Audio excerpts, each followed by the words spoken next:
When your Zonai ancestors first descended upon these lands long, long ago, they must have seemed to be gods. Welcome to MojoPlays, and today we're exploring the mysterious gods, spirits, and other figures within the Legend of Zelda's lore we'd like to know a bit more about. We have questions, but Nintendo probably won't give us answers.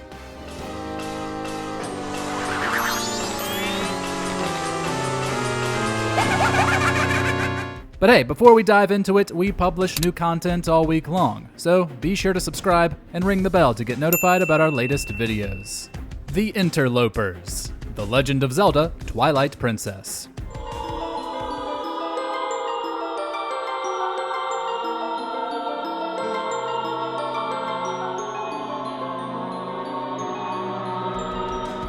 At a certain point in Twilight Princess, Link is told about the ancestors of the Twilight, Midna's people. Moving past this being one of the most disturbing scenes in the Zelda series, we learn they were a group of sorcerers who sought power over the sacred realm and Triforce. As punishment for this, the golden goddesses took away their power, placing it inside the fused shadow, and banished them to the Twilight realm. Granted, we know more about this group than most other figures on our list, but I've always been curious to know more. It would be fascinating to see their leaders, motivations, and how they gained such power. We know their forms were eventually changed by the Twilight Realm, but what happened to them following their banishment would also be interesting to learn.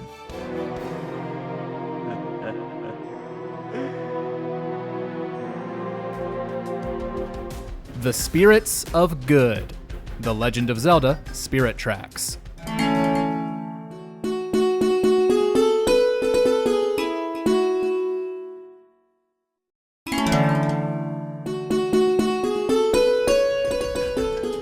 Following Wind Waker and Phantom Hourglass, Link and Zelda find a new land they dub New Hyrule. But this new land has its own lore concerning a group of deities known as the Spirits of Good. These spirits fought a demon king named Malladus long ago, sealing him with magical train tracks and the Tower of Spirits.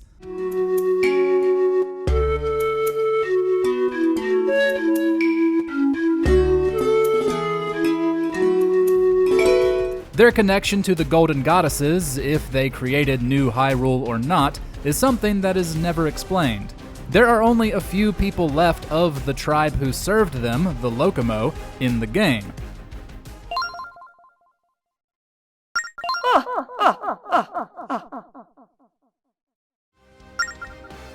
Spirit Tracks barely gives us any information on them, so of course we're curious to know more. The Windfish, The Legend of Zelda Link's Awakening.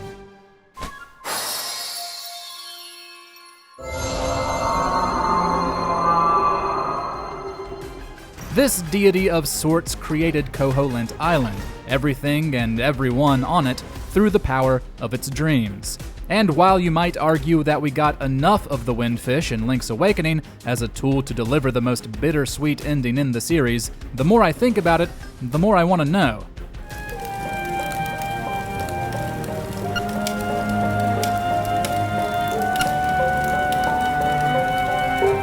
Part of it comes from a disconnect within the overall pantheon, as most gods and goddesses appear only once, and their relationship to Din, Nehru, and Furore are never explained. But is Koholint Island the first society it created? Since it hatches in the game, you could infer that unless it reforms its shell whenever it goes to sleep. If this is the first, does it have the ability to create another when it leaves at the end of the game? And to what end, if everything will just get wiped away once it awakens?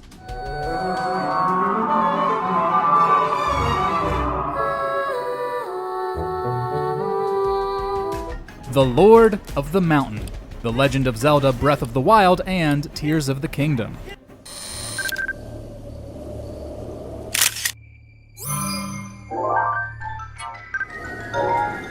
In reality, the Lord of the Mountain, also known as Satori, is an homage to Satoru Iwata, beloved president of Nintendo who passed away in 2015. Within the games, though, this spirit is shrouded in mystery. Satori is said to have once been a sage, and, in their current form, is a protector of animals on Satori Mountain. When it appears, skeletal enemies, such as stalkoblins, don't appear in the area.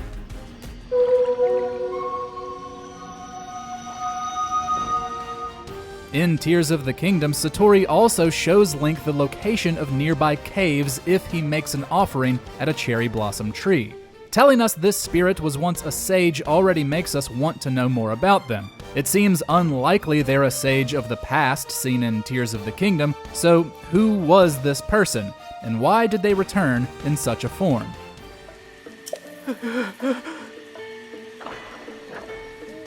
The Mountain Goddess. The Legend of Zelda Spirit Tracks.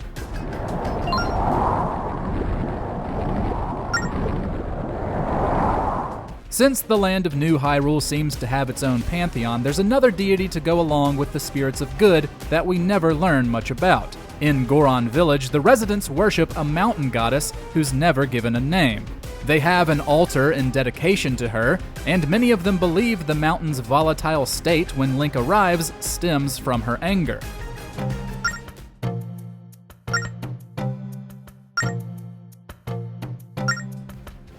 They pray to her for peace, but beyond that, we're not given much information about her.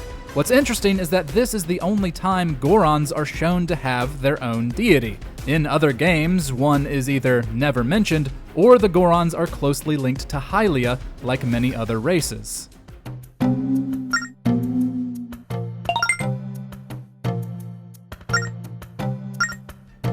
The Hero of Men. The Legend of Zelda, the Minish Cap.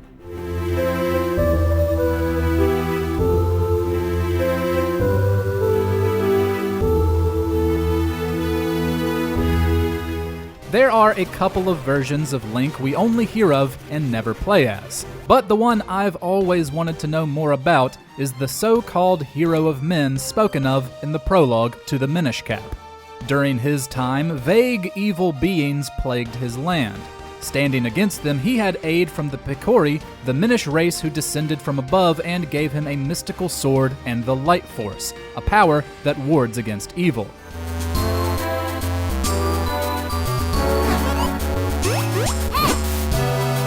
There's so much about this prologue that is intentionally kept unclear. Beyond just wanting to see another important version of Link, his story is begging to be explored, or at least fleshed out a bit.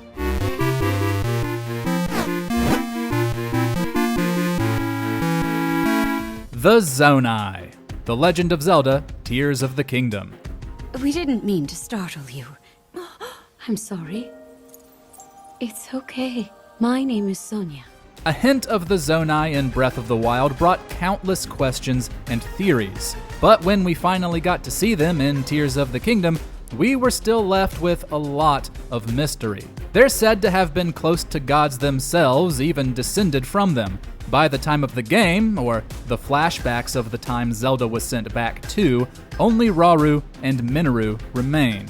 Then, what exactly are you suggesting we do with the sword? Unless you subscribe to the theory that the three dragons who roamed the skies were once Zonai, which personally I do, but that's neither here nor there. The point is that their nature and history is never properly given. Why are there only two left at Hyrule's founding? What happened to the rest of them whose ruins can be found in certain parts of the kingdom? That act is forbidden, for a very good reason. It would mean throwing yourself away. Oh, Minoru! The Goddess of the Sand. The Legend of Zelda Ocarina of Time.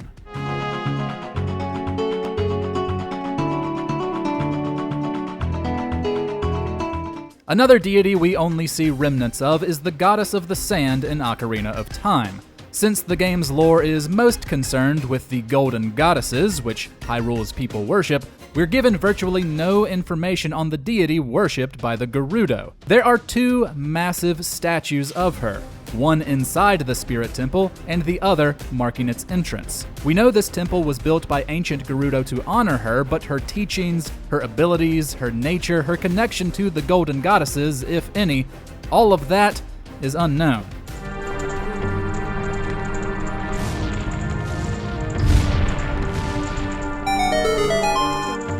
There are also statues in Twilight Princess that many assume to be her, given they're inside the Arbiter's Grounds prison, which can be found in the Gerudo Mesa. But since no Gerudo actually appear in this game other than Ganondorf, it's even less to go on.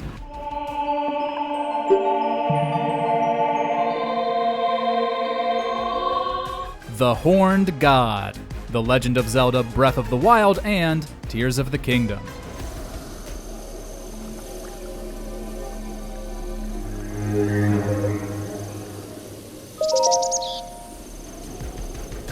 In Breath of the Wild, on the outskirts of Hateno Village, Link meets a deity trapped inside a horned statue. Here, you can sell either a heart container or stamina vessel for 100 rupees and buy a replacement for 120 rupees. It's a mechanic to adjust for more health over stamina or vice versa. But the Horned God himself is rather interesting.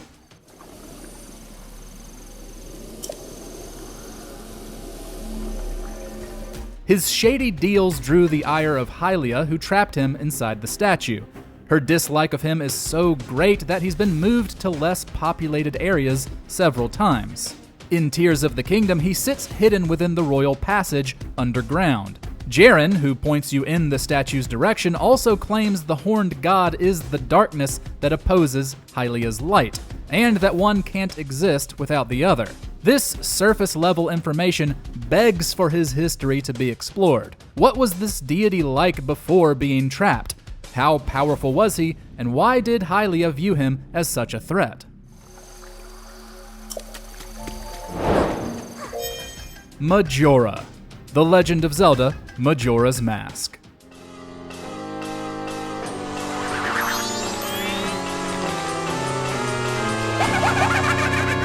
Admittedly, part of what makes the overall antagonist of Majora's Mask so interesting is how little we know. But we can't help but want to know more, regardless. The mask that holds this evil entity was said to have been used in the hexing rituals of an ancient tribe, but out of fear for what it was capable of, they hid it away. While the tribe eventually vanished, knowledge of the mask's existence remained until the Happy Mask salesman discovered it.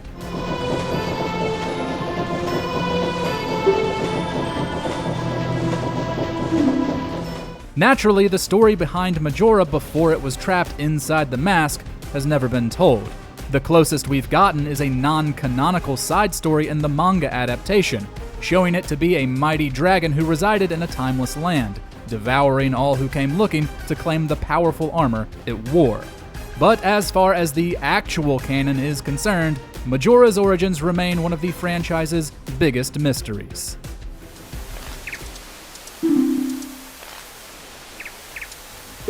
What's a figure within the Zelda mythos you've always wanted to know more about? Let us know in the comments. And if you haven't already, be sure to subscribe to MojoPlays for more great gaming videos every day.